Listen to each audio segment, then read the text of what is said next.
Goa Organics వారి skin care, hair care, wellness products కోసం AP, తెలంగాణలో డిస్ట్రిబ్యూటర్లు కావాలను వివరాలకు స్క్రీన్ పైన ఉన్న నెంబర్కి కాల్ చేయండి. జైలు జీవితం అనుభవిస్తున్న ఖైదీకి తీవ్రమైన కడుపు నొప్పి వచ్చింది. బాధకు ఉండలేకపోయాడు. వెంటనే పోలీసులు హాస్పిటల్కి తరలించారు. అయితే ఆపరేషన్ చేసి చూడగా వైద్యులు, పోలీసులు ఆశ్చర్యపోయే విషయం బయటపడింది.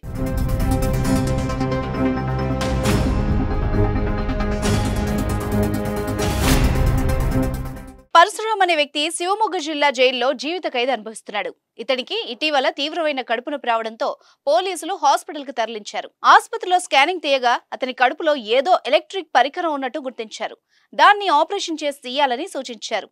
ఈ మేరకు బెంగళూరులోని విక్టోరియా హాస్పిటల్ కి తరలించారు. అక్కడ ఆపరేషన్ నిర్వహించగా లోపల ఉన్న మొబైల్ ఫోన్ కనిపించడంతో పోలీసులతో పాటు వైద్యులు అవాక్కయ్యారు. జైల్లో సీక్రెట్ గా ఫోన్ మెయింటైన్ చేస్తున్న నిందితుడు పోలీసులకు దొరకకుండా ఉండేందుకే ఇలా మొబైల్ మింగేసినట్టు అనుమానిస్తున్నారు.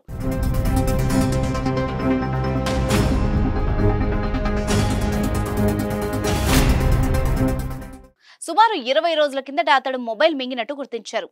కడుపు నొప్పి వచ్చిన సమయంలో కూడా అతను మొబైల్ మింగినట్టు చెప్పలేదని పోలీసులు చెప్తున్నారు. జైలుకు అక్రమంగా మొబైల్ ఫోన్ తరలించిన పరశురాంపై పోలీసులు మరో కేసు నమోదు చేశారు. ఆ ఖైదీ మింగిన ఫోన్ చైనా కీప్యాడ్ మొబైల్.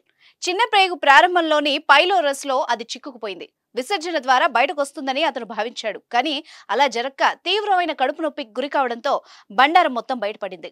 గతంలో కూడా ఇలాంటి ఘటనలు జరిగాయి. జైల్లో పోలీసులకు దొరకకుండా ఉండేందుకు నిందితులు మొబైల్ ఫోన్లను మింగి కడుపు నొప్పికి గురయ్యారు. మరోసారి ఇదే తరహా ఘటన జరగడం చర్చనీయాంశంగా మారింది.